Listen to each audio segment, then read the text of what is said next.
A Igreja Adventista do Sétimo Dia é igreja ou é uma seita? O objetivo dessa palestra, de forma alguma, é pregar o ódio religioso. Não temos nenhuma intenção disso.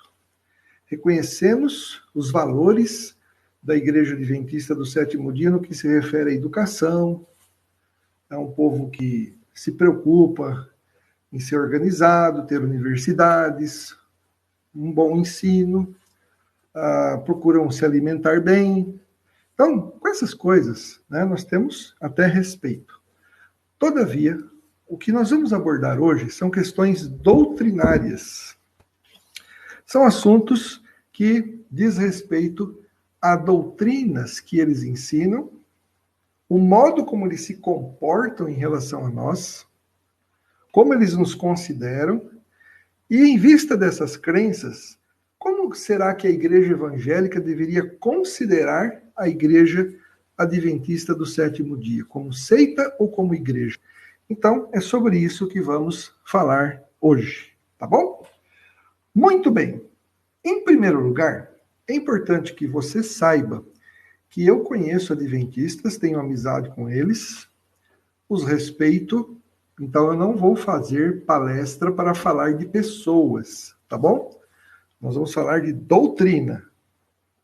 Eu quero desde já agradecer a todos aqueles que vão assistir essa aula ao vivo, que já estão nos assistindo, e você que vai assistir essa aula depois. Que Deus nos abençoe. A palavra de Deus mostra que nós temos que buscar a verdade dos fatos. Então, quando a igreja adventista se aproxima de nós, muitos ficam nessa dúvida. E aí? É igreja ou é seita? Olha, eles falam de Jesus. Então, o que nós vamos considerar hoje vai servir para dar uma dica para você. Aliás, não é nem dica, é algo de suma importância para você. O primeiro ponto que você precisa saber, ou talvez você já saiba, é que a igreja adventista do sétimo dia não sabe ser corpo de Cristo. É. E eu vou dizer por quê. Porque o corpo de Cristo não pode admitir cristãos presos em Babilônia. Dá para você raciocinar isso? A igreja adventista do sétimo dia, irmãos, acredita que hoje há uma igreja visível e uma igreja invisível. Nós, cristãos, acreditamos também que existe igreja visível e igreja invisível. A igreja visível é a igreja como a gente vê. Você vai numa igreja, a união, todos aqueles que estão presentes, que afirmam ser cristãos, é a igreja visível. Só que como a gente não sabe dizer quem é de fato cristão e quem não é, não podemos afirmar em cada caso, é a igreja que a gente vê. Agora, a igreja invisível é a igreja como Deus vê. Ou seja, a igreja invisível para nós é somente os salvos. E eles não, eles fazem uma confusão danada sobre isso. Eles dizem que a igreja visível é quem? A igreja visível é a igreja remanescente, é só eles. E nós? Pode acontecer que haja, fora da igreja adventista, irmãos em Cristo, mas que estão presos aonde? Em Babilônia, estão lá, estão servindo a Jesus lá em Babilônia. Então, quando a Bíblia fala assim, sai dela, povo meu, a igreja adventista entende que essa é uma mensagem da Bíblia para que nós deixemos de ser membros das igrejas de Babilônia Grande e nos tornemos adventistas do sétimo dia. Tá? Eu tenho vídeos que provam isso. Tá? Não vou citar nomes, como eu falei, mas eu tenho vídeos que provam gente muito de alto escalão na igreja adventista ensinando isso. Por exemplo, só para você ter uma ideia, nessa questão de igreja remanescente, né, é um absurdo, eles falam que só eles que fizeram a verdadeira reforma, né, é um absurdo mesmo, né, e eles nos convidam a sair de lá, de Babilônia, as igrejas onde nós estamos, confusão religiosa, não é? Então, eles querem que nós saiamos de lá para ir para a igreja deles. Então, isso não é corpo de Cristo. Por quê? Porque o corpo de Cristo não está em Babilônia. Não está numa organização religiosa falsa. Que raio de Cristo é esse? Que porcaria de Espírito Santo é esse que deixa você ficar anos e anos lá em Babilônia? E às vezes você morre lá. Né? O adventista admite que muitos cristãos que morrerem nas igrejas que fazem parte de Babilônia vão ser salvos. Antes do decreto dominical, é claro. Olha que absurdo. Isso não é corpo de Cristo. Tá? O corpo de Cristo está em igrejas cristãs. O que é sair de Babilônia? Se você está fazendo como um cristão, não como organização religiosa, mas se você está fazendo algo, né, como povo de Deus, mas se você está fazendo algo de errado, que é característico de Babilônia, de ensinamentos falsos, Deus pede para você sair dela, no sentido de você não fazer mais. O texto não está falando nada, absolutamente nada. Né? É uma reaplicação do sair dela, povo meu, do sair de Babilônia lá do Antigo Testamento, que ali era uma cidade onde os cristãos os judeus foram levados cativos. Nada a ver com o contexto cristão. O adventista do sétimo dia admite que há cristãos em Babilônia que morrem lá e vão ser ressuscitados e salvos. Ora, que raio de corpo de Cristo é? Eu não quero pertencer a uma droga de corpo de Cristo desse que não tem identidade. Certo? Muito bem. Então, fique esperto com a igreja adventista. O segundo ponto que você precisa saber sobre a igreja adventista é que eles começaram com falsos profetas. Veja, o judaísmo não começou com falsos profetas, o cristianismo não começou com falsos profetas, mas a igreja adventista começou com falsos proféticas, porque isso é típico de não igreja. Eu fui TJ há 17 anos. Começaram com falsos profetas, prevendo a volta de Cristo. Aí eles dizem assim, mas a gente não chamava igreja adventista na época. Conversa fiada. Mudaram de nome. Testemunha de Jeová também não chamava Testemunha de Jeová, né, quando eles previram a volta de Cristo para 1914. Os livros de adventistas publicados contra as Testemunhas de Jeová dizem que elas previram a volta de Cristo para 1914. Criticam as TJ, mas elas não chamavam Testemunha de Jeová na época. Agora, deles mesmos, eles não falam isso.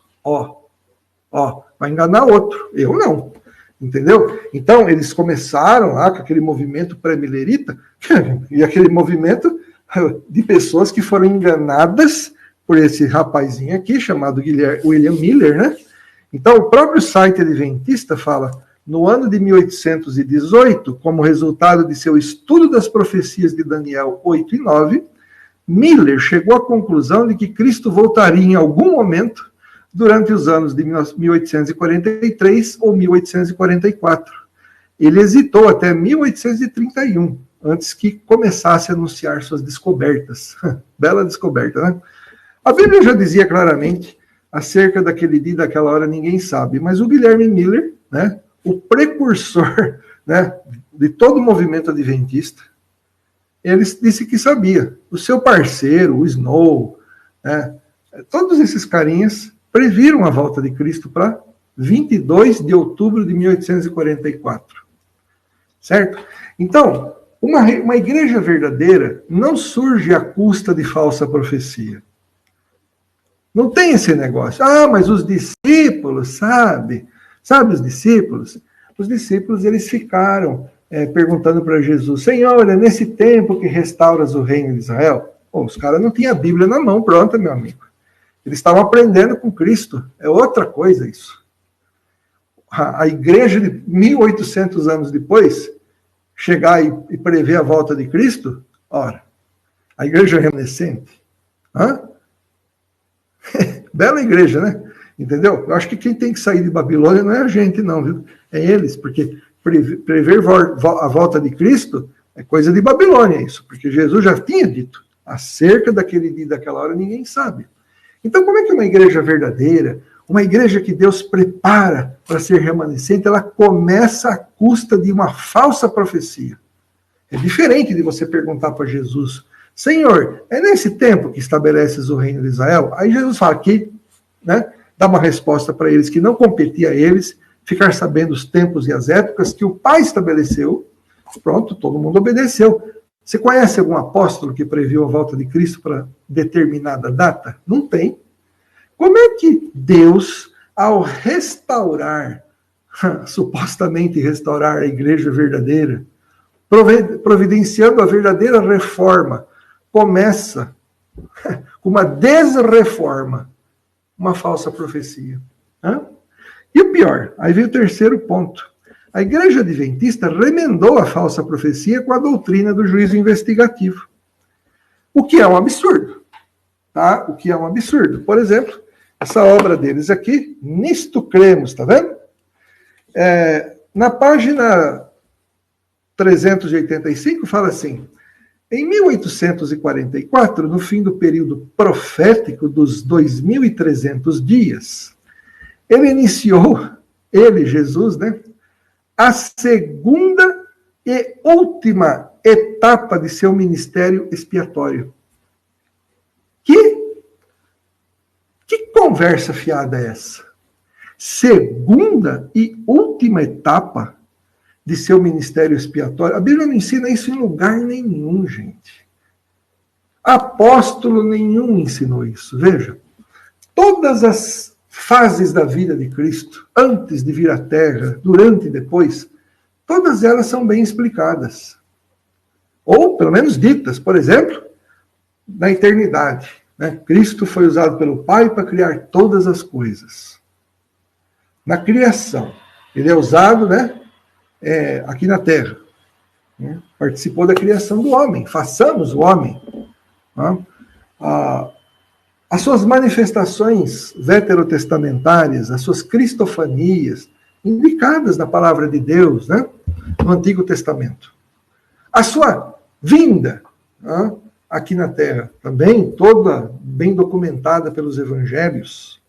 A sua morte, a sua ressurreição, a ascensão aos céus, a promessa da sua vinda. Mas e juízo investigativo? Qual foi o apóstolo, o profeta que falou um negócio desse? Nenhum. Eu debati com uma pessoa muito legal, no programa Vejam Só, sobre isso. Ele foi debater lá sobre o juízo investigativo é bíblico ou não. Eu saí decepcionado do programa. Sabe por quê? Porque quem tinha que provar o juízo investigativo era ele. E ele fazia pergunta para mim, por que o juízo investigativo não está certo? Eu não vim falar sobre isso. Por quê? Porque quem tinha que provar é ele. Aí eu tive a paciência de ver uns 80 vídeos dele na internet, falando sobre juízo investigativo. Gente, não deu coragem de acabar o resto, entendeu? Não tem nada de juízo investigativo na Bíblia, nenhum argumento dele prova nada. Absurdo, né? Ainda vou fazer um livro, uma apostila, refutando tudo que ele fala, aqui vai ficar uma mesmice, entendeu? Então, a igreja adventista surge com uma falsa profecia. A profecia da volta de Cristo não se cumpre. O que toda seita faz? Quando ela prevê a volta de Cristo e Cristo não vem. Ela diz assim, acertamos a data, mas erramos o acontecimento. Sabe o que aconteceu? O camarada, né, em vez de ele olhar para a Bíblia, ele foi no milharal e teve uma visão.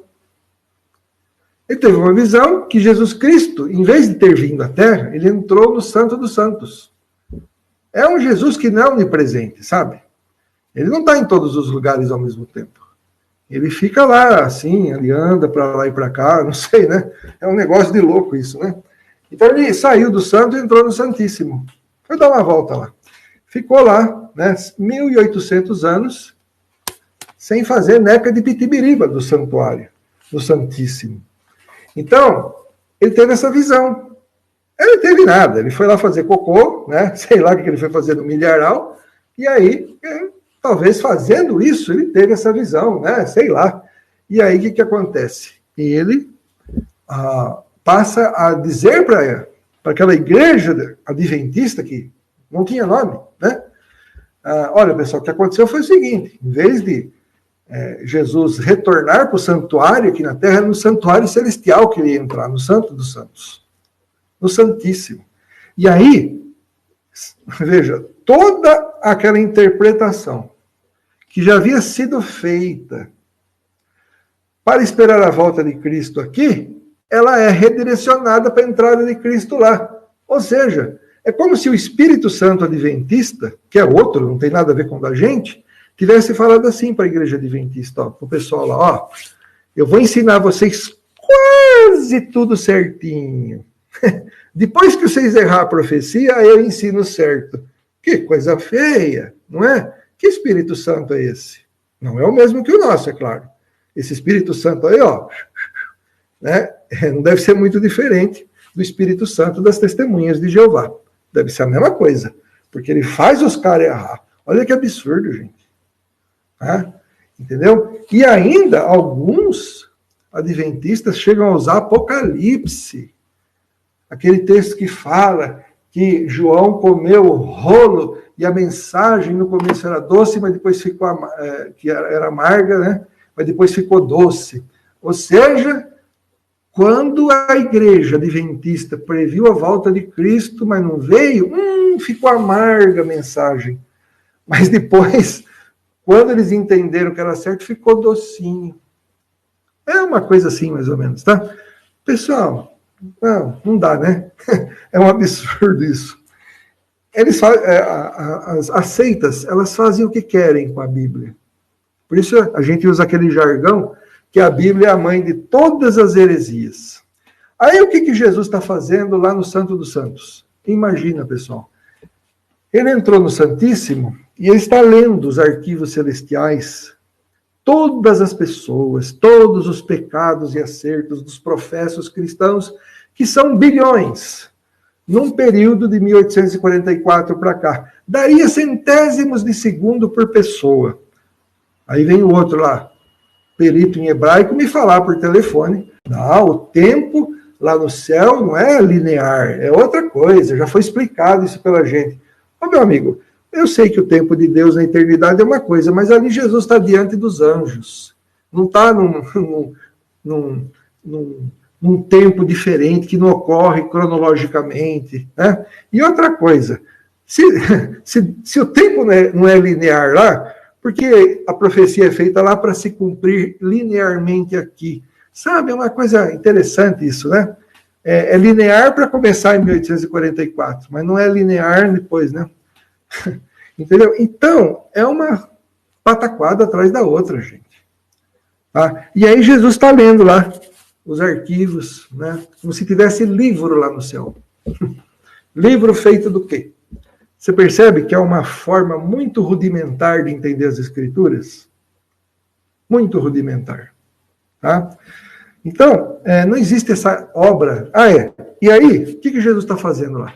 Ele está lendo os arquivos para aqueles cristãos verdadeiros, ele está apagando os pecados, está purificando o templo celestial. Você imagina, você gasta um dinheiro numa loja e não paga, o seu nome fica sujo lá. O seu nome é sujo na loja, suja a loja? Não suja, né? Então, os nossos pecados registrados no céu, né, vamos supor, né, que fosse num livro mesmo, eles não sujam nada, não tornam impuro nada lá. E eles acham que, assim como no passado, o sumo sacerdote purificava o santuário depois do ritual, logo depois do ritual de sacrifício, então Jesus também está purificando o santuário, apagando os nossos pecados. Ele já fez isso na cruz, colega. Entendeu? Então, na verdade, a Igreja Adventista, para mim, ela é uma seita principalmente por causa desse falso ensino. Continuando, então. A Igreja Adventista não crê apenas na Bíblia como livro inspirado. Eles dizem, não, a gente crê na sola Escritura. Eu já acho que eles creem na sola na Escritura. É sola na Escritura, não é sola Escritura, coisa nenhuma. Tá? Vamos lá. Eles dizem na Revista Adventista de fevereiro de 84, página 37. Cremos que Ellen White foi inspirada pelo Espírito Santo e seus escritos o produto dessa inspiração. Tem aplicação para os adventistas do sétimo dia. Negamos que a qualidade ou o grau de inspiração dos escritos de Ellen White sejam diferentes dos encontrados nas Escrituras Sagradas. Então, claro, se eles acreditam que os escritos de Ellen White são inspirados por Deus, eles têm que acreditar que o grau de inspiração é o mesmo, porque não existe meio grau de inspiração, né? É claro, a inspiração ela é plena, né? No caso, assim, o mesmo grau de inspiração para escrever a Bíblia é o mesmo grau de inspiração para um profeta, por exemplo, que não escreveu nada, né? Lá nos tempos da Bíblia, o profeta, quando faz uma profecia, é o mesmo grau de inspiração. O problema é que o problema não é esse.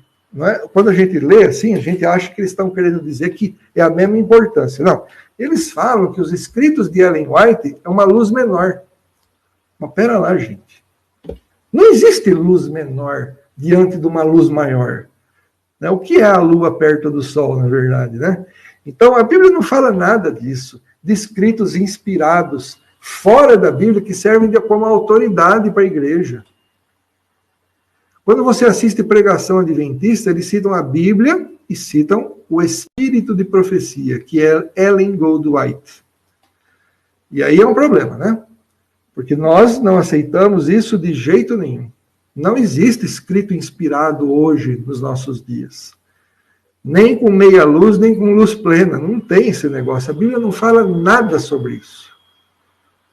Tá? Ah, mas ela não é o espírito de profecia? Onde é que a Bíblia fala isso? Que uma mulher seria, ou homem só. A Bíblia fala, derramarei o meu espírito sobre toda a carne na parte final dos dias. Por enquanto é só numa mulher.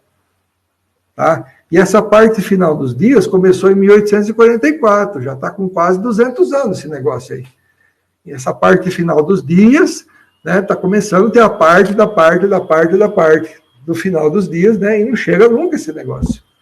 Entendeu? Então, não dá, né, para aguentar um negócio desse, certo? O problema também é que a gente tem provas concretas de que ela copiou muita coisa de outros livros. É claro que os advogados adventistas, os advogados espirituais adventistas, ou os apologistas, fazem de tudo para tentar falar, não, mas pera lá, Mateus também copiou alguma coisa de Marcos, os dois inspirados, não tem problema nenhum. E outra, né, inspiração da Bíblia. O livro que é autoridade para nós. Ah, mas Lucas também escreveu e se baseou em pesquisa. Sim, mas o texto que ele escreveu é inspirado, ele não copiou igualzinho das pesquisas. Agora tem parágrafos na íntegra, entendeu? Copiados. Ou seja, ela copia, ela fala que é inspirado, e o cara que escreveu primeiro que ela não é inspirado? Complicado, né? Então, é assim que funciona o negócio. Sem contar o fato de que a gente também tem provas que muito do que Ellen Goldwhite escreveu, inspirada, foi corrigido depois pela igreja adventista. Meu. A gente está careca de ver provas disso. E aí eles vêm com uma doutrina deles que, se Ellen Goldwhite errou, algum escritor inspirado pode ter errado também. E o livro A Mensageira do Senhor, o livro adventista, fala isso, gente. Né? Quando cita Mateus, mencionando um nome diferente do que está no Antigo Testamento. Então, Mateus, ele errou. Eles dizem assim, Mateus errou. No ato da inspiração. Ele errou, escreveu errado. Que absurdo, gente. Tá? Porque eles creem em revelação e inspiração dinâmica, né? O cara vai escrevendo de forma dinâmica, ele pode errar, né? Que absurdo, tá? Vamos para o próximo. A igreja adventista ensina salvação pelas obras. Sim, senhor. Sim, senhor. Não venha com essa conversa de falar que não, porque é sim. E eu vou mostrar para vocês. Vamos ver se eu sou mentiroso? Porque assim, ó, a questão do sábado, por exemplo. Guardar o sábado importa em salvação. Certo? Se você não guardar o sábado, o que acontece? Você perde a salvação. Isso aí é salvação pelas obras, gente. Você imagina um adventista que crê em Cristo, não guarda o sábado. Ele morre não guardando o sábado. O que acontece com ele? Ele perde a salvação. Por quê? Porque ele deixou de fazer uma obra. Certo? É complicado, hein? Certo? É complicado. Uma coisa é você evitar fazer algo. Por exemplo, não adulterarás. Então, eu não adulterando, não estou fazendo obra nenhuma. Você percebe? Então, se eu obedeço os outros mandamentos, certo? Tá? Agora, claro, tem a questão da obediência aos pais, né? Tá certo, tudo bem. Mas a questão é, e se eu sou um cristão que desobedeço aos pais, é uma fraqueza minha. Entendeu? Então, se eu sou um crente convertido, se eu desobedeço os meus pais e é uma fraqueza minha, eu vou ser salvo. Deus é que vai me julgar. Os adventistas não, eles já julgam. Eles falam assim, ó, não vai ser salvo. Perde a salvação. Ellen Goldwyn teve visões de igrejas que deixaram de guardar o sábado e por isso iam ser julgadas adversamente por Deus. Tá? Mas vamos ver. Vamos ver aqui. Uma coisa bastante interessante para você. Tá? Porque eu gosto de matar a cobra e mostrar o pau, certo? Vamos ver se eu consigo abrir aqui. Olha só, esse aqui é um ex-pastor batista. Vamos ver o que a esposa dele fala a respeito do que faltava para ela para a salvação? E o que a igreja adventista quis fazer com eles, fez com eles e quer fazer com a gente, por causa da doutrina do sábado? Vamos ver? Mas Deus estava trabalhando a minha mente, o meu coração, o meu corpo por inteiro. O Espírito Santo começou a trabalhar e ele também começou a enxergar que nós ainda faltava algo mais para a nossa salvação. E ali, então, eu fui debulhando a Bíblia. Eu acredito que eu passei mais ou menos uns 30, 40 dias direto, só em cima. Guarda do sábado e as leis. E vi que nós não, mesmo meu esposo sendo pastor, nós não guardávamos, nós não seguíamos tudo aquilo que está aqui na palavra de Deus. Então, o que faltava para a salvação deles? O sábado. Cada vez que eu estudava, aí ia quebrando barreira, ia caindo ponto por ponto. Ele foi assim, aceitando aos poucos, e eu falei para ele, vamos estudar a palavra de Deus junto com os irmãos.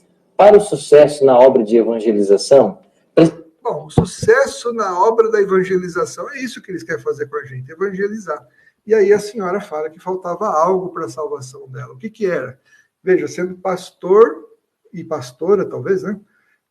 Ou esposa de pastor, eram crentes, já tinham fé em Jesus, mas faltava algo na salvação dela, para a salvação. Era a guarda do sábado, como se deixou claramente aqui. Entendeu? Então, tem carinha aqui vendo aqui a minha aula aqui e falando não tem nada a ver. Porque é o povo mentiroso, esses carinhas aqui da internet, que falam com os dois cantos da boca. Entendeu? Eles querem dizer que não é bem assim. É tudo uma laia de safado mentiroso. Tá? Uma laia de safados e mentirosos. Por que são safados e mentirosos? Porque eles não afirmam a verdade. Eu gosto muito mais da sinceridade das testemunhas de Jeová que falam, não, nós cremos nisso mesmo, pronto, acabou. Do que desses camaradas que são verdadeiros farsantes. Eles entram no meus, quando eu falo da igreja adventista, para dizer que o que eu estou falando não procede, gente. Né? Imagina, né? Vamos continuar então com a nossa aula? Vamos voltar aqui então, pessoal. E outra coisa, que é mais séria ainda. Eu vou explicar daqui a pouco isso, tá? Que é a coisa mais séria sobre o sábado, tá bom? Faltava algo para a nossa salvação. E veja que é um programa conceituado da Igreja Adventista, tá? Vamos lá. Ponto 6. A Igreja Adventista do Sétimo Dia ensina o rebatismo de membros e de cristãos não adventistas. A Bíblia fala que é um só batismo. Esse um só batismo começa lá no reino dos céus, em nosso coração, quando a pessoa se converte e ele é batizado no Espírito. Ser batizado no Espírito, o que é? É a conversão. O Espírito Santo é o administrador da igreja. O batismo é um símbolo de iniciação. Então, a pessoa se converte a Cristo, ela é batizada no Espírito Santo, que é o administrador da igreja. Como é que simboliza isso aqui na Terra? Batizando. Então, o membro adventista, quando ele se desvia, ele guarda o domingo, depois ele volta para guardar o sábado, ele tem que batizar de novo. Não precisa, ele já foi batizado. Porque ele já simbolizou o batismo no Espírito. Eles não entendem nada disso. Entendeu? Eles não entendem nada disso. E a Bíblia é clara em dizer que todos, 1 Coríntios 12, 13, são batizados com o mesmo Espírito. É na conversão. Isso é simbolizado nas águas. Espírito Santo e água sempre trabalharam juntos. Não vou dar aula sobre isso agora, mas está na Bíblia isso. Tá? Muito bem. Vamos lá. E os não cristãos?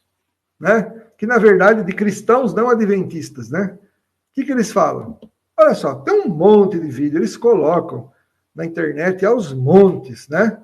Por exemplo, esse pastor aqui, um pastor da Assembleia de Deus, que ficou lá um tempo, depois foi para ser pastor numa outra igreja cristã. O que eles fazem? Olha só, pessoal. Olha só o que eles estão fazendo com esse camarada aqui. Ai, meu Deus do céu. É um absurdo, gente. Ó, vou pôr para vocês verem. Ó. E o que vai acontecer daqui a pouco aqui na igreja? Vai acontecer o meu rebatizamento aqui na igreja. Daqui a pouco ele será batizado aqui para a honra e glória de Deus. Amém. Amém. E ele, no restante do vídeo, fala que ele foi pastor, pastor da igreja Assembleia de Deus, depois de uma outra igreja. O que vai acontecer? Ele vai para a igreja adventista e vai fazer o quê? Vai ser batizado. E até ele fala um rebatizamento, né? Então, vocês estão vendo, pessoal? Como é que pode uma igreja evangélica, uma igreja de verdade, ter a coragem de propor batismo para outros? Pior do que isso, e a ficha de batismo que o cara preenche? Onde ele tem que confessar quantos livros do Espírito de Profecia ele leu. Que coisa horrorosa, gente. Como é que eu vou ser membro de uma igreja que eu tenho que preencher lá na ficha de batismo? Quantos livros você já leu de Ellen Goodwhite? Onde a Bíblia ensina isso? Mostra para mim. Claro, você pode preencher uma ficha dizendo assim, ó, você crê em Jesus? Creio. A Bíblia não fala para fazer a ficha, mas o que a Bíblia ensina é para você crer nisso e fazer uma declaração diante dos outros. Claro, você tem que mostrar a sua fé. A Bíblia fala de você falar da sua fé diante dos outros. Até no Salmo fala isso. Então, não tem problema nenhum você dizer, né, o que você acredita numa ficha. Mas, espera lá. O que a Bíblia fala de se crer em espírito de profecia e ler livros dela? Se a pergunta fosse assim, ó, você crê no espírito de profecia? Eu também creio, ó, eu creio em espírito de profecia. Mas eu nunca li livros de uma mulher que é a portadora do espírito de profecia. Então isso não está na Bíblia. Eu jamais serei adventista do sétimo dia e espero que você também não seja. Tá? Porque é acreditar em algo impossível. Insustentável nas Escrituras. Certo? Vamos voltar.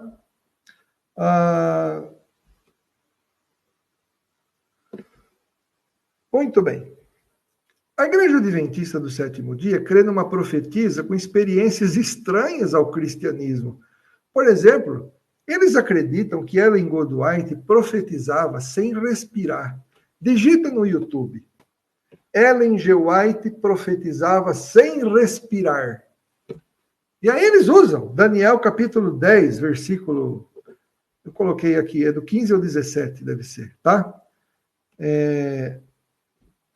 Quando ele me disse isso, é Daniel falando, prostrei-me com o rosto em terra e fiquei mudo.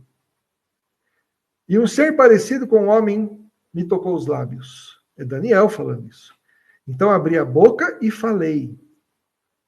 E disse àquele que estava de pé diante de mim, Senhor meu, estou aflito e desfaleço por causa da visão. Como pode o teu servo falar com o Senhor? Eu já não tenho forças nem fôlego. Então, o ser que parecia um homem voltou a me tocar e me reanimou. Aonde que o texto que eles usam fala que Daniel fazia o mesmo? Precisa ser muito orelhudo, né? Para ver nesse texto que Daniel também profetizava sem respirar. Por causa da expressãozinha aqui, ó. Né? Não tenho forças nem fôlego. Ué, meu amigo, ele está falando, não tem que respirar para falar, não? Ou ele falava por outro orifício? Não, né? Ah, bom. Então, só faltava essa. Então, cara, por favor, né? Ó, vai interpretar mal a Bíblia assim, lá na casa do chapéu, gente. Tá? Tudo para justificar que essa senhorinha aqui, que não tem nada contra a pessoa dela em si, né? Eu não sei nem se ela foi salva ou não, mas só para justificar, né? E sem contar que ela, não é? Tinha visões em que ela recebia asas, aí ela ia para outros planetas. Foi uma vez lá, encontrou o bom e o velho Enoque, num planeta de 7 luas. É muita coisa para minha cabeça isso, né? Entendeu? Todo profeta de seita, ele tem coisas estranhas. E eu convido você a pesquisar no meu canal do YouTube, tem uma mensagem sobre isso. Tá? Será que eles foram realmente usados por Deus? Eu falo de 12 líderes de seitas que ensinam abobrinha. Certo? E nessa época, né, foi uma época bem interessante, na época de Ellen G. White, porque junto com ela surgem os Mormons e os Testemunhas de Jeová, todos com falsas profecias. Tá? E todos eles com líderes e profetas, que Charles Taze Russell é considerado como um profeta, no sentido de interpretar a Bíblia, né, pelas TJs, e eles sempre ensinam alguma abobrinha. Russell previu a volta de Cristo para 1º de outubro. O Joseph Smith também fez as falsas profecias dele, que ninguém conseguiria tocar nele, matá-lo, morreu assassinado. Né? Então, Russell ensinava, por exemplo, que os dinossauros foram morar em Vênus, que o diabo criou a mosca. Todo líder ou profeta de seita ensina coisa absurda, tá? Então a gente tem que tomar cuidado, tá? Como surgiu essa igreja que fala que é a única igreja verdadeira? Como é que surgiu ela? Quando a gente começa a estudar a história, a gente descobre os absurdos, tá? Muito bem, pessoal, vamos continuar aqui. A Igreja Adventista do 7º Dia, eu inverti aqui, tá? Ela é exclusivista e proselitista. Aí o camarada vai falar assim, não, a nossa igreja não é exclusivista, porque nós acreditamos que lá em Babilônia, nas igrejas de Babilônia Grande, tem cristãos lá. Então você está falando que as igrejas de Babilônia Grande também são igrejas de Deus? E Deus pede para sair dali? O cara vai enganar outro, meu. Toda vez que eu ouço um adventista falar assim para mim, olha, a gente não é exclusivista, porque nós acreditamos que aqueles cristãos na Igreja Batista, Assembleia de Deus, Igreja Católica e etc., tem gente salva ali, então a gente não é exclusivista. Ora, eu não perguntei, nós não estamos falando de exclusivismo no sentido de crença de salvação só ali na Igreja Adventista. A questão é exclusivista quando a igreja. Você percebe? Por quê? Porque se a Igreja Adventista é a única igreja remanescente, a quem Deus dá o espírito de profecia para uma profetisa que escreve livro para eles. Ora, já começa o exclusivismo aí. Por que não deu para os outros? Porque é só aquela. Entendeu? E aí nos convidam para sair de Babilônia Grande, e isso não é ser exclusivista? Ou você acha que Babilônia Grande também faz parte da igreja de Deus? É assim que Deus chama a igreja dele, uma parte da igreja dele, de Babilônia Grande? Né? Moradia de demônios? Quando o adventista fala para mim que ele não é exclusivista, para mim ele está me chamando de burro. Tá? Então, a gente tem que tomar cuidado, né? Tem gente falando aqui que eu não conheço a doutrina adventista. Eu estou percebendo mesmo que eu não conheço. Tudo que eu estou falando, eu estou provando aqui. Certo? Por exemplo, olha só. O livro Estudando Juntos. Que maravilha de livro, né? Devia ter posto a foto aqui. O livro, Estudando Juntos, está aqui, ó. Ele foi escrito para como se evangeliza, né? Como se estuda, se prega a verdade para membros de outras igrejas. Como eu tenho formação batista, eu coloquei aqui, ó, na página 124 do livro Estudando Juntos. Ao aproximar-se de seus amigos batistas, aborde aqueles pontos que temos em comum. Não entre imediatamente numa discussão acerca do sábado, mas fale sobre Jesus. Falar sobre Jesus para Batista? Devemos dar ênfase à salvação pela graça, ou seja, eles querem falar de salvação para nós. Isso não é ser exclusivista? Então, os tontos aqui, vendo minha aula, e eles estão falando que eu estou falando abobrinha, porque eles são mentirosos de mão cheia. Por favor, cai fora do meu canal, não faço nem questão que vocês fiquem inscritos aqui. Não gosto de gente mentirosa aqui. Eu gosto muito mais de um testemunho de Jeová que fala assim, não, a gente crê mesmo, é só nós que está certo. Isso é caráter. Entendeu? Isso é caráter. Aí ele começa, evite entrar em controvérsia, procure estabelecer uma relação, desenvolvendo uma amizade baseada em amor comum por Cristo. Ore com e a favor do seu amigo batista, quando o amor de Jesus dominar seus corações. Ou seja, não domina ainda. Por quê? Porque a gente, na verdade, né, precisa ser evangelizado por eles. E aí você vai mostrar esse livro para os adventistas, sabe como eles são instruídos a dizer? Eu não concordo muito com esse livro, não. É mentira, eles fazem exatamente isso. Por exemplo, um grande professor de hebraico adventista, tido como guru da igreja adventista, veja, eu gosto muito dele. Quando eu estava quando eu deixei a igreja batista, estava procurando uma outra igreja, né? Estava triste, não conseguia achar uma igreja para me reunir, né, para fazer parte. O que ele veio falar? Ele veio tentar falar para mim que ele gostaria muito que eu fosse adventista. Ou seja, ele já sabe que eu sou cristão. Entendeu? Então, eles são proselitistas mesmo. Essa que é a verdade. E belos proselitistas. Por exemplo, a senhora Ellen Goldwhite. Está aqui, ó. Testemunhos Seletos 2, página 386. Olha o que ela fala.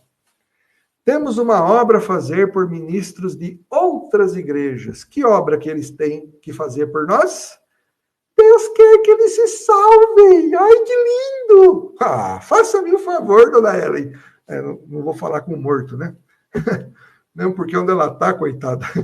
Como nós mesmos, eles só poderão obter a imortalidade mediante a fé e a obediência. Ora, já começou a falar inspirada de forma absurda, né? Porque a fé gera obediência, né? Então, já começa aí, né? Precisamos trabalhar diligentemente por eles, a fim de que a possam alcançar. Para nós alcançarmos a imortalidade, os adventistas estão trabalhando diligentemente por nós. Olha que bonitinho. E o camarada aqui, o adventista aqui, falando que eu estou falando abobrinha. Tá? Deus quer que eles tenham parte na sua obra especial para esse tempo. Tá? Então a gente não tem essa parte especial ainda, né? Quer que se achem entre os que estão dando o alimento a tempo a seu povo. A gente não estava fazendo isso antes. Por que não se haveriam eles de empenhar nessa obra? Nossos ministros devem buscar aproximar-se dos ministros de outras denominações. Orai por esses homens e como eles, porque em Cristo está fazendo intercessão, impende sobre eles solene responsabilidade. Como mensageiros de Cristo, cumpre-nos manifestar profundo e fervoroso interesse nesses pastores do rebanho. Então, a obra que eles têm para fazer não é com o batista, com o assembleiano que está fraquinho, é com o pastor. Sabe por quê? Porque quando o pastor se converte à fé adventista, a igreja inteira se converte à fé adventista, aí eles põem na internet, põem nas revistas deles, Olha, uma igreja batista inteira se converteu à igreja adventista, à fé adventista. Eu estou falando mentira? Não é? Então, veja, por quê? Porque eles acreditam que nós somos salvos, mas lá em Babilônia, e que nós precisamos sair de Babilônia para ir para a igreja deles. Porque ainda está faltando algo para a nossa salvação. Sabe o que é? O sábado. Yeah! Vamos lá. A igreja adventista pregou uma falsa profecia sobre o decreto dominical. Eu me declaro filho do diabo se essa profecia se cumprir um dia. Porque eu tenho certeza absoluta que ela não vai se cumprir. Por isso que eu estou falando isso, né? Eu estou fazendo um falso sacrilégio aqui. Eu me declaro filho de Satanás se essa profecia sequer se cumprir em parte. Porque eles acreditam que o Papa vai emitir um decreto dominical. Isso, tem que guardar o domingo.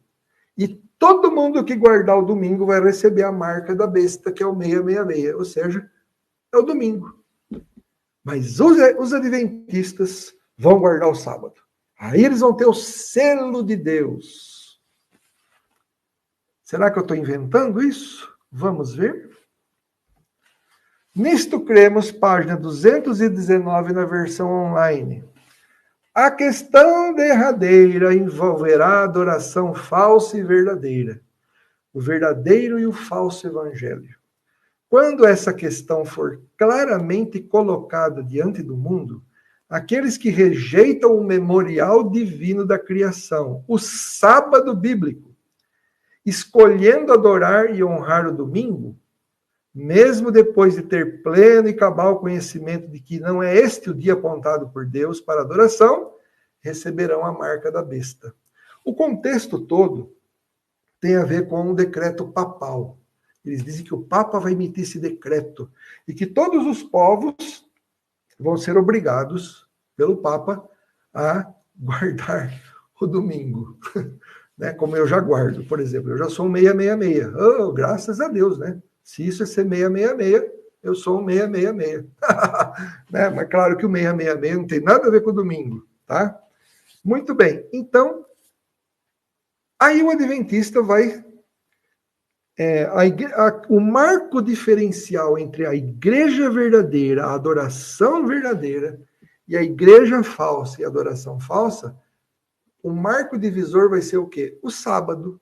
Quem guarda o domingo, 666. Quem guarda o sábado, 777. Vamos por assim dizer. Tá bom?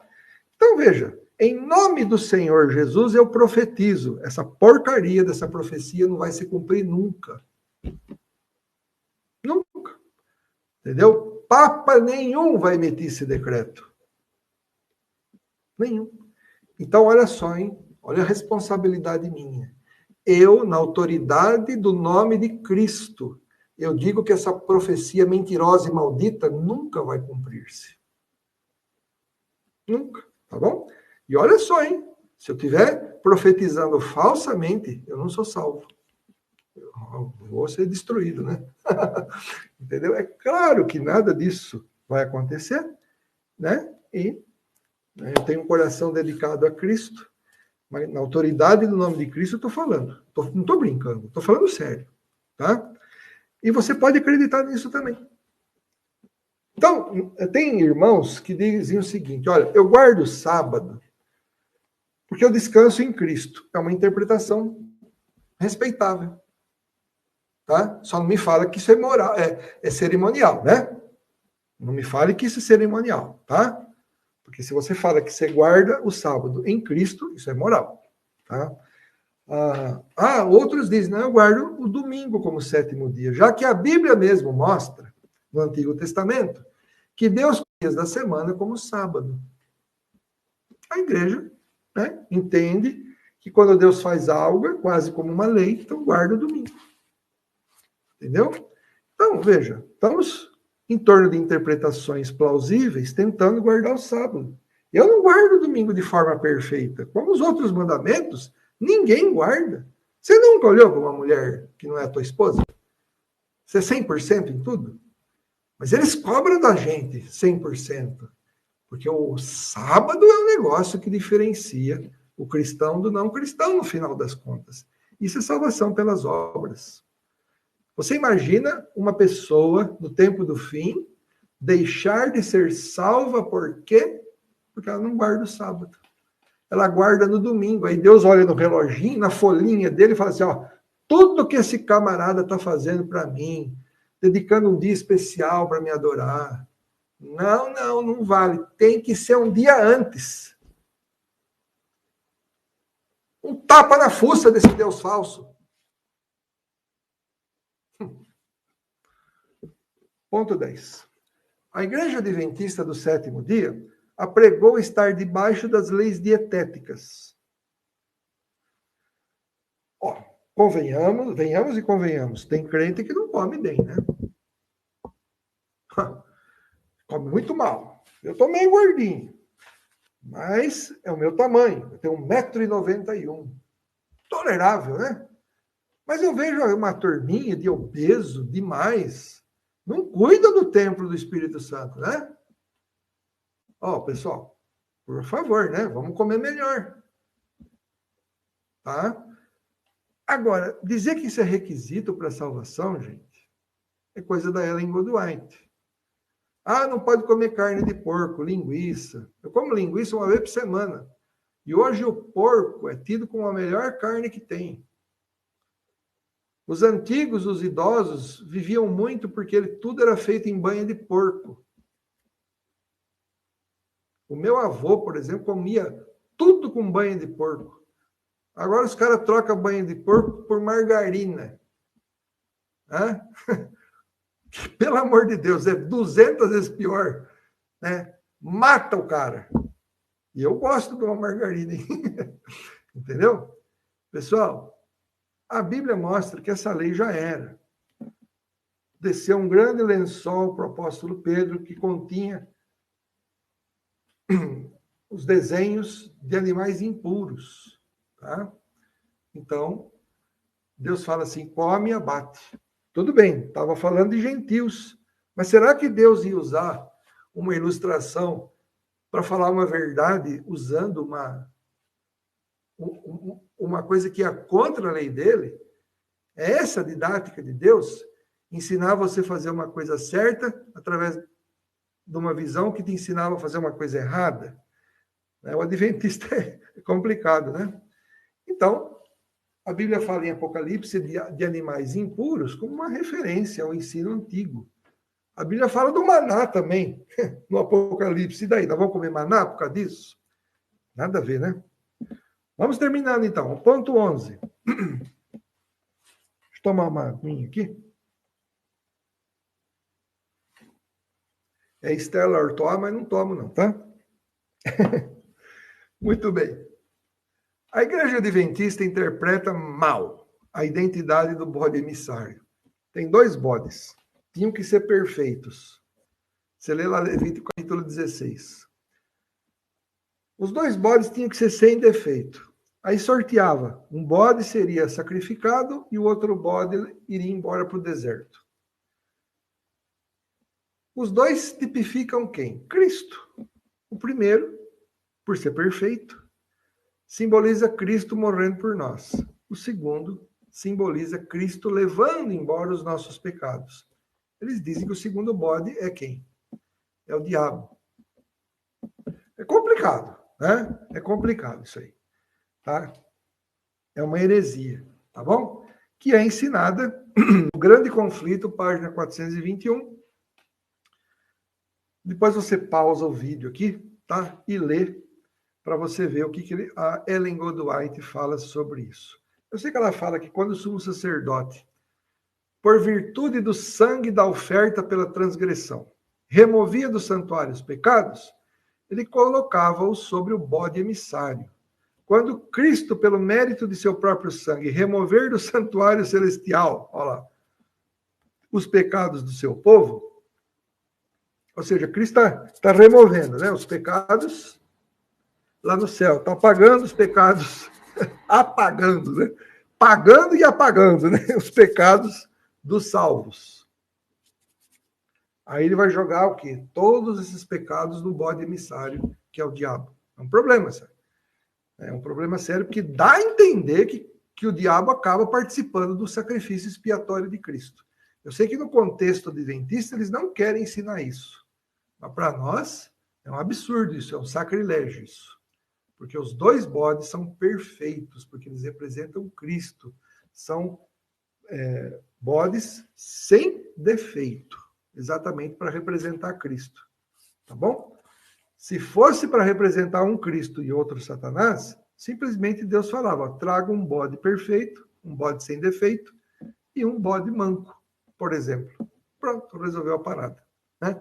Os dois tinham que ser perfeitos, e aí se sorteava qual deles iria representar Cristo morrendo e Cristo levando os nossos pecados. Tá bom?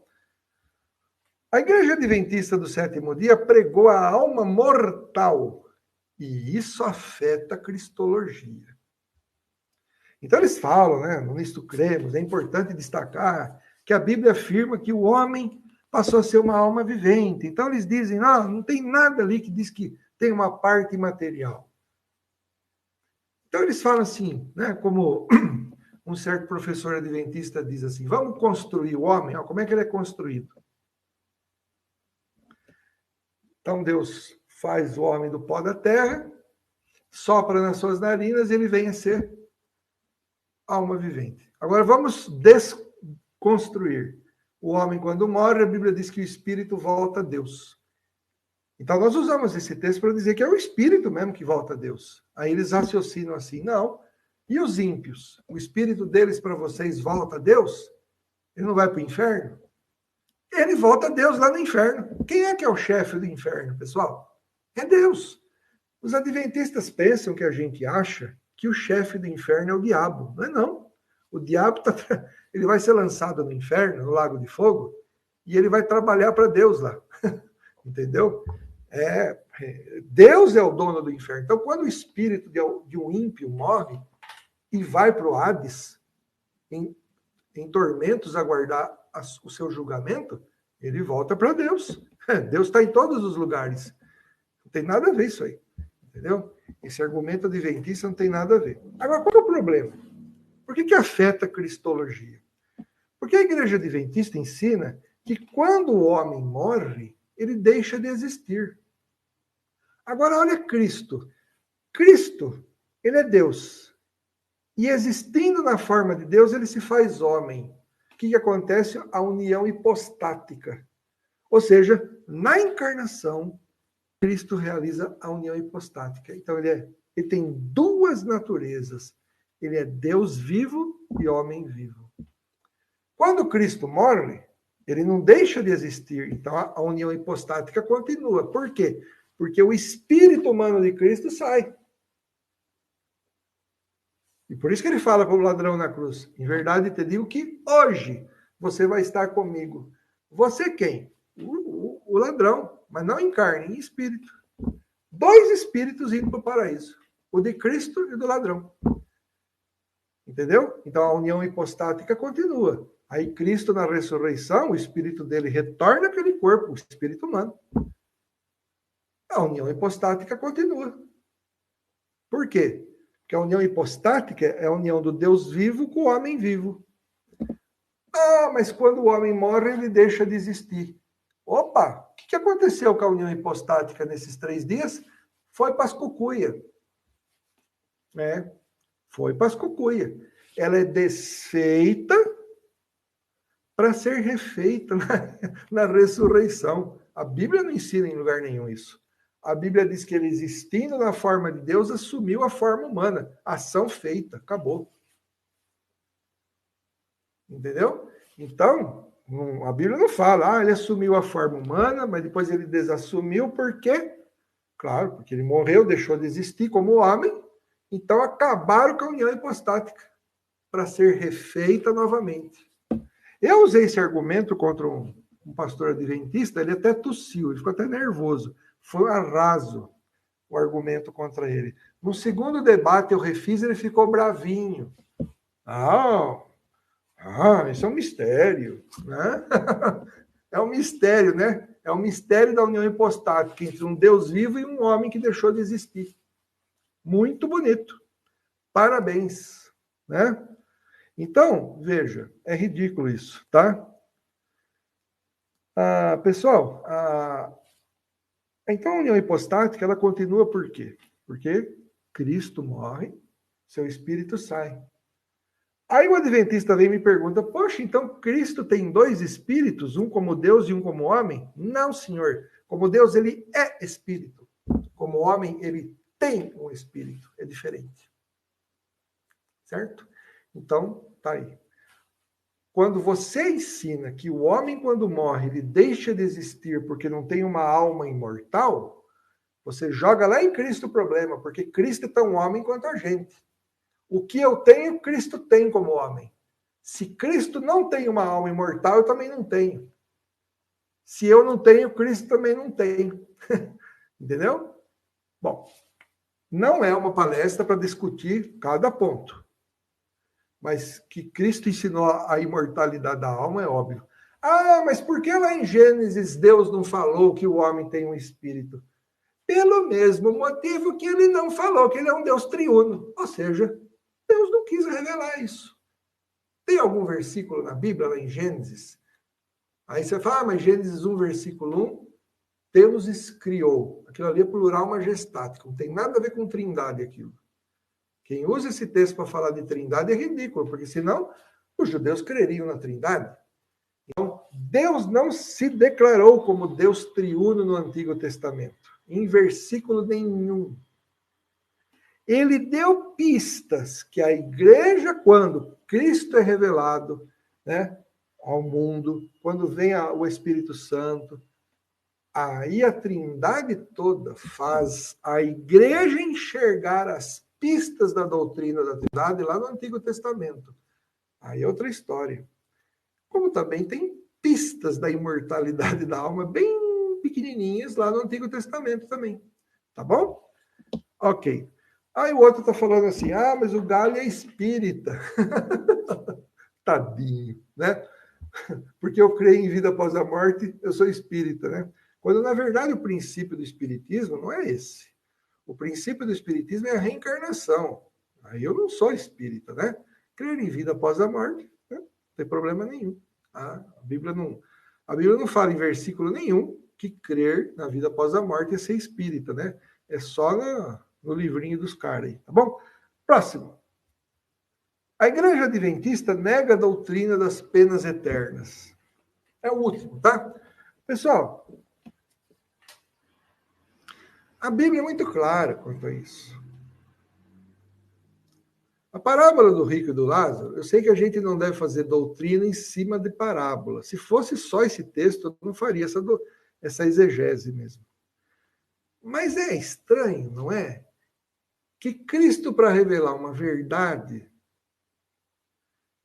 na parábola do rico e do Lázaro, ou seja, olha só, a Igreja Adventista diz que o objetivo dessa palavra é mostrar que Deus muda a situação das pessoas, dos que são servos de Deus e dos que não são servos de Deus.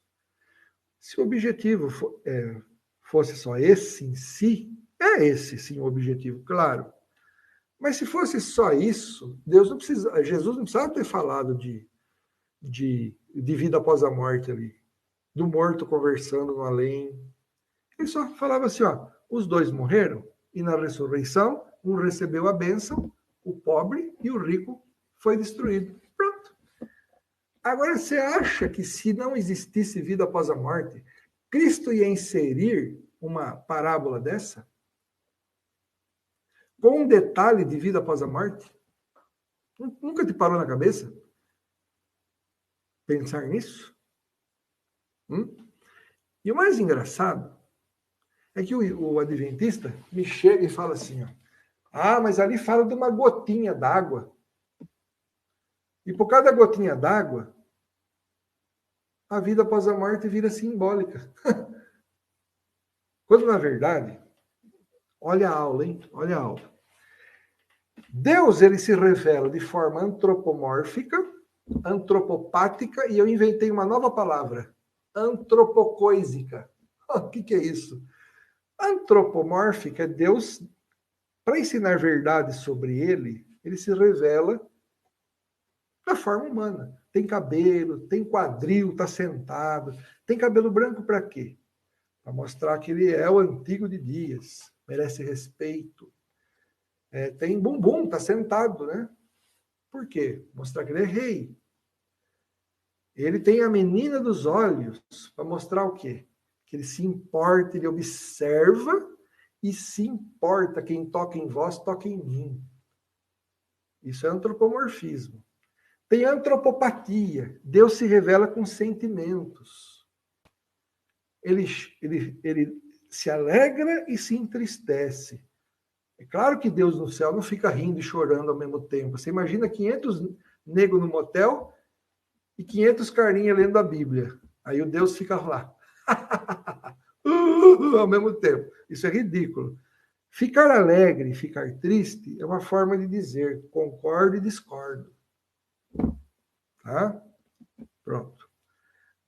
Agora tem as antropocoisas, né? A antropocoisices, né?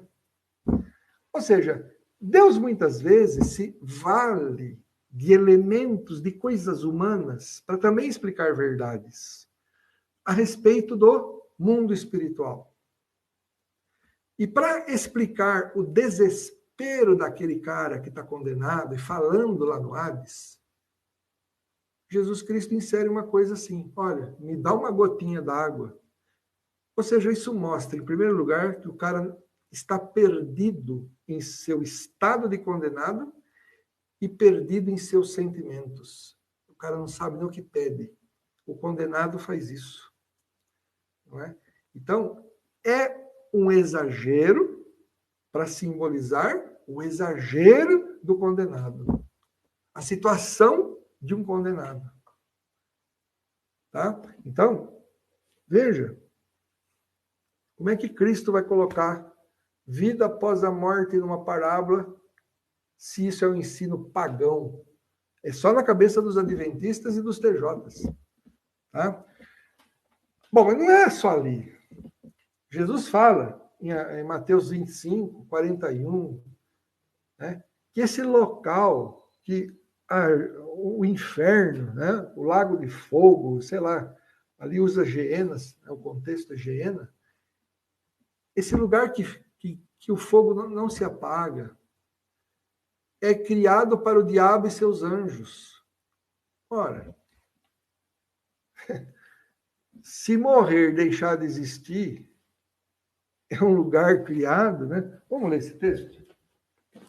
Mateus capítulo 25, versículo 41, diz assim, ó.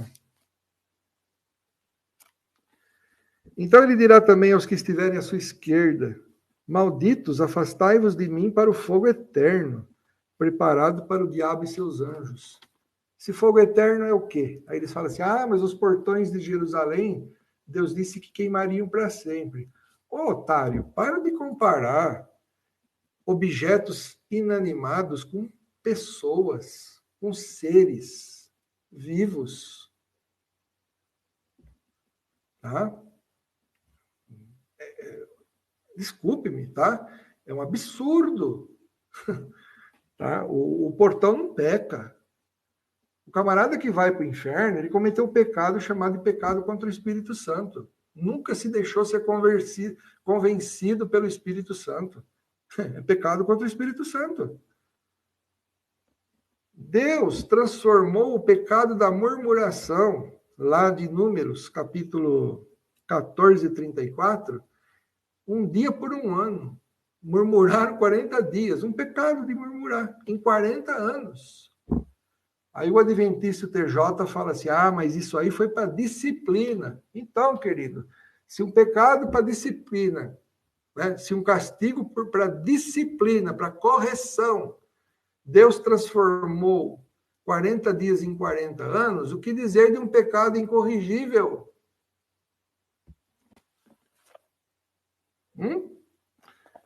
Tá? Então, cuidado com isso. A Bíblia fala que serão atormentados dia e noite pelos séculos dos séculos. E aí eu vou terminar para explicar o que é heresia. Heresia é quando você tem duas verdades que parecem estar se chocando. Deus é amor.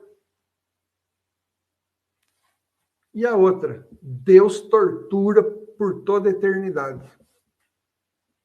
Essas duas verdades parecem se chocar. Como é que um Deus de amor vai botar pessoas para o resto do, né, pelos séculos dos séculos, sendo atormentadas?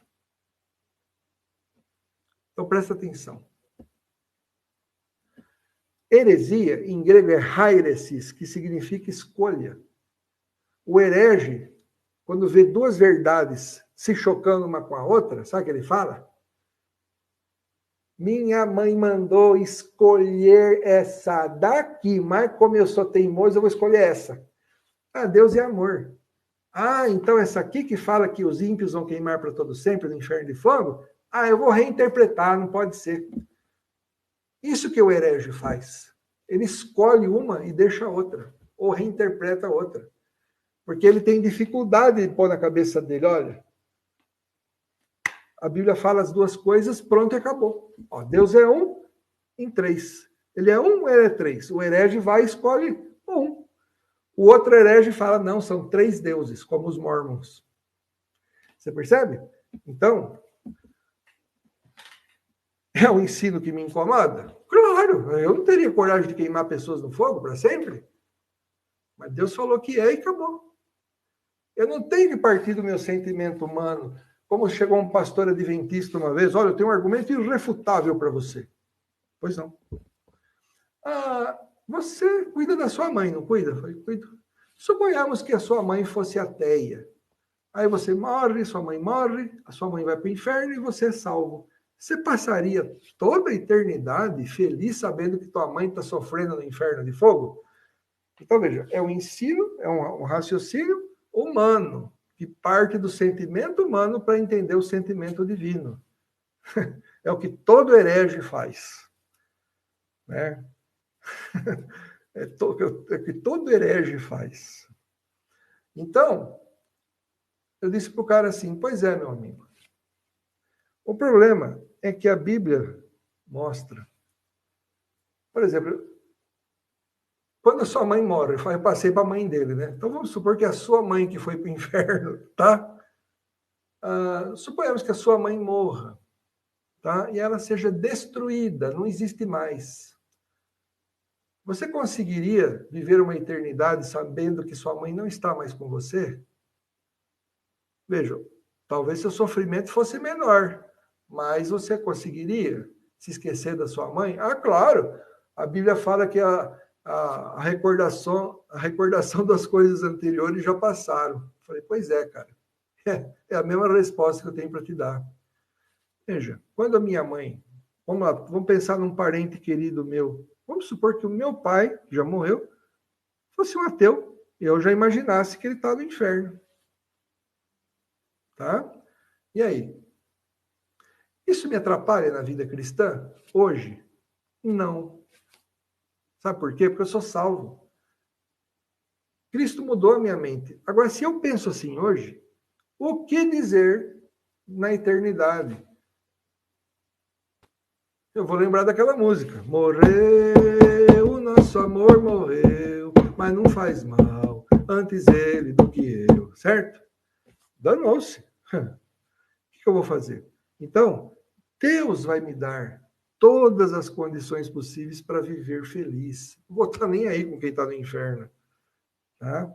Então, esse argumento que passa pelo sentimento humano para entender o sentimento divino. Tá bom? Aí o camarada pergunta assim, mas e o fogo de Sodoma e Gomorra? Né? A Bíblia fala que eles foram lançados no fogo eterno, e não foram. Vamos lá, vamos ler o texto? O camarada não sabe ler o texto. Tá? Por quê? Não é analfabetismo funcional, é falta de Espírito Santo. Vamos ler Judas 7? Judas, versículo 7. Diz assim, ó.